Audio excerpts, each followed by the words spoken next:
This is the biggest glass enclosed area in Europe. Great Court developed when it was opened in 2000.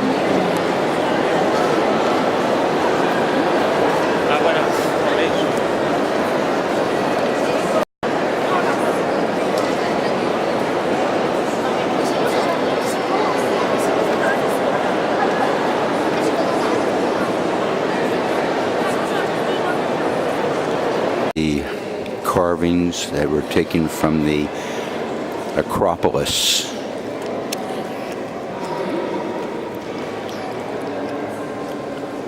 Circa 400 BC.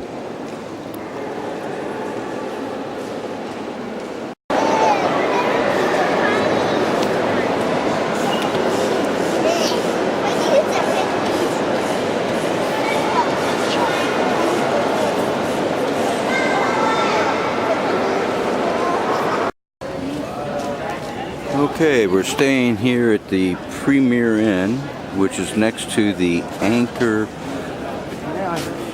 established 1615. Alright, well, this is the infamous Piccadilly Square. And during the day, the fountain isn't going. St. Benjamin here, it's a Sir.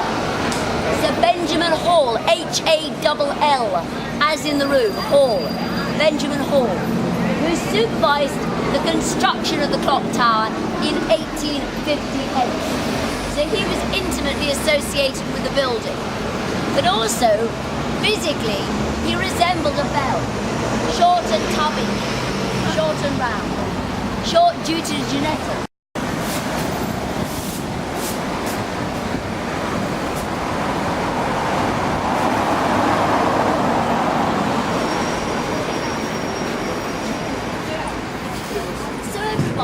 To your left-hand side you've got the clock tower, remember that's got the bell inside Big Ben. And then to your right-hand side the Victoria Tower, that stores parliamentary records. And that's slightly taller than the clock tower, 323 feet high. Clock tower is 316 feet in total. The two buildings mark the full length of Parliament. And this is the building where the laws of this country are debated and enacted. One is allowed by Her Majesty the Queen to die inside the building. You are not allowed to die here. If anyone does, they're taken to the nearest hospital and declared dead on arrival at the hospital. You can't officially die here. Now, I don't like being told straight without understanding why, so I ask. And it explains to me that because it's a royal palace in parts, they have to have a Queen's coroner to officially certify any deaths that take place in this building. There is no Queen's coroner, and the Queen has no intention of appointing one. Her Branson, P.D. James, Margaret Thatcher, Melville Bragg, Alan Sugar, Norman Foster are famous examples of life Queens. Now, the House of Lords has to consider all legislation before it becomes active in the chapel, and it's named after the King who commissioned it to be built, King Henry VII. Man with the, who's the father of Henry VIII, the man with the 6 wives. And Henry VII, his wife Elizabeth of York, are buried within this chapel that was consecrated in 1528. Now what is interesting about the architecture is the style. It's Gothic perpendicular. And that is the style of Parliament. Charles Barry, the main architect of Parliament, used this building as his main source of inspiration for the design of Parliament. And if you look at the chapel, look across the road, you'll see automatically similarities between the two buildings. On the walls are emblems of the Tudor dynasty. You've got the dog, that's the greyhound, the House of Richmond, to which the Tudors belonged.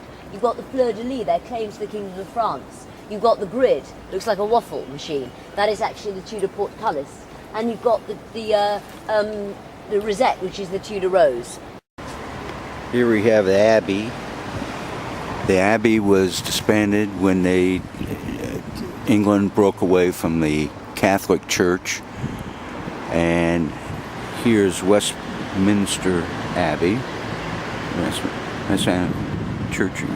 And when they ran out of funds, they took funds from this abbey to build Westminster. Thus, over to the Tower of London. It's now maintained by English Heritage as a museum. For a small charge, you can go inside and learn more about the history of the Palace of Westminster. And then across the road is the Victoria Tower. It stores parliamentary records, some 3 million in total, historic documents like the death of Charles I and the confession of Guy Fawkes, who was one of the plotters who planned to stop Parliament state.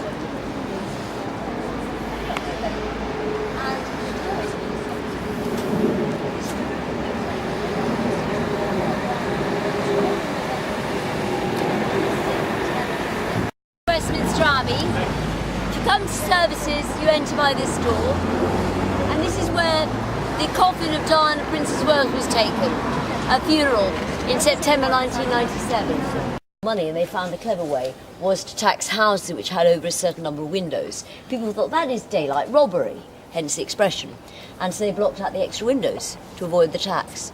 The arch that leads out on Trafalgar Square, where we end our walk. And then in the other direction, you've got the Victoria Memorial with the Golden Angel, with a statue of Queen Victoria beneath the angel to commemorate the fact that she was the first monarch to live in Buckingham Palace. And then behind her is the building of Buckingham Palace itself. This road here is called the Mall. It's spelled M-A-L-L, pronounced Mal, not Mall, but Mal. And it comes from a French word, pell-mell. This was a game, a cross between golf and croquet, popularised here in the 17th century. It's a long route, it's used by the soldiers to and from the guard change, and also used at the end of the London Marathon, which is the finishing line of the London Marathon, which is run every April. Now,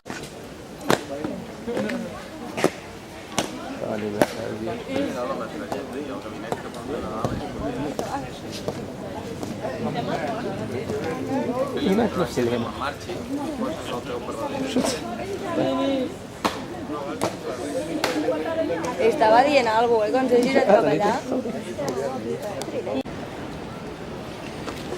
Now, here we have ahead of us Buckingham Palace, and always, even now, the thousands of people watching the soldiers in the courtyard, where the Queen lives. This is very much her weekday working palace. She loves Windsor Castle, that's her favourite palace, and she relaxes at weekends there. But this is her working palace. This is where she receives ambassadors, heads of state, where she has all the meetings and the giving honours to people, royal banquets. And the great thing is when the Queen goes on holiday in Scotland in the summer, that's when they open up the palace to the public, every day of the week.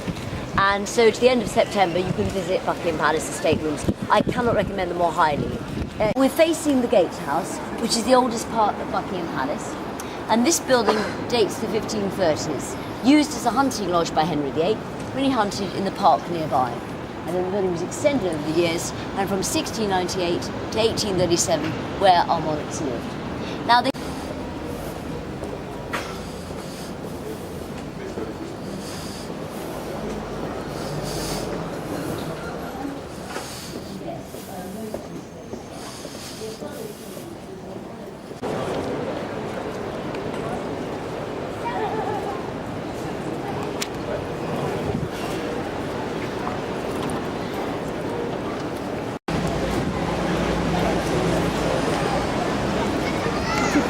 Oh, Trafalgar Square. And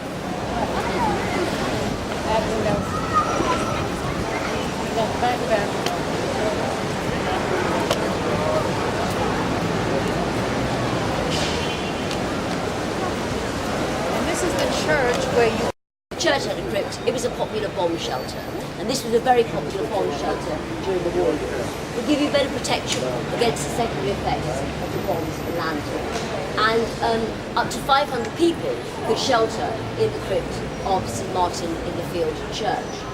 And then I'll talk about it off-site where it's quieter, but Piccadilly Circus was one of the public designated bomb shelters. And here's a photograph of people sheltering in the tube at Piccadilly Circus. In his costume, Scots, the Irish and the Welsh. In their uniform of the First World War, the ceremonial is the bearskin hats and the red tunics. And after the Second World War, it was extended to include those killed in the Second War as well. It bears shrapnel damage. You look all around, all these pot marks, particularly on the side to the right, all shrapnel damage. Never fill those gaps, because shrapnel was lethal. It could kill people not necessarily immediately, but later due to infection setting in.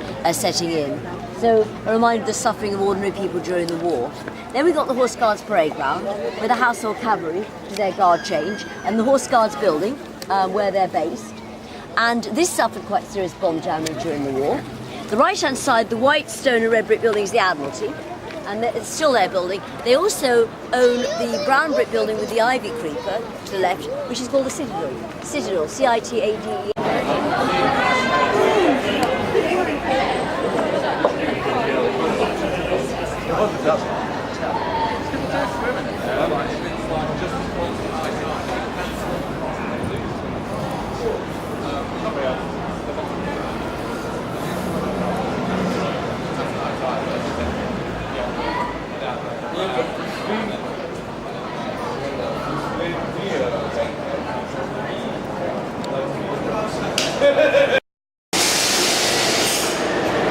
Waterloo train station, London.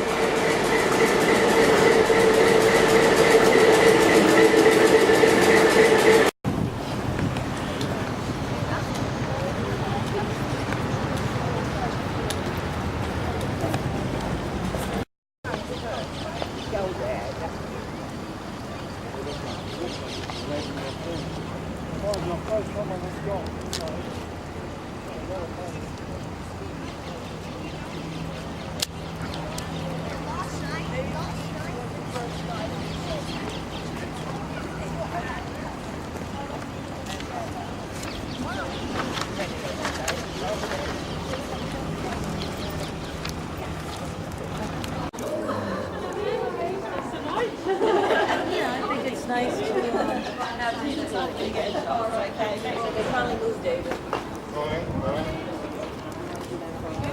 We're doing the way out. Are we going to go in? Yeah. Hello. Thank you very much. Welcome to you both. Enjoy your visit today.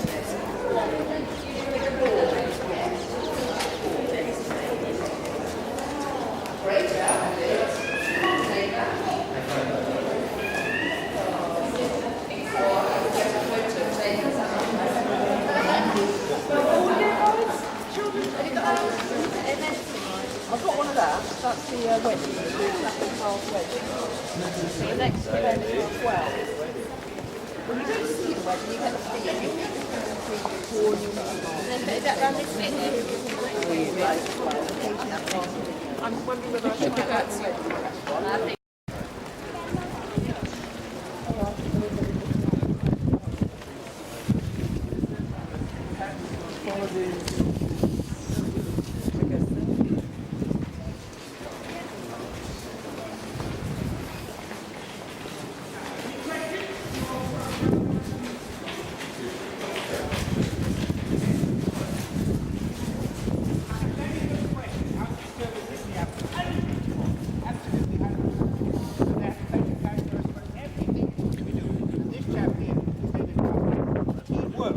My chief servant, the master of my household. And this is his right-hand man.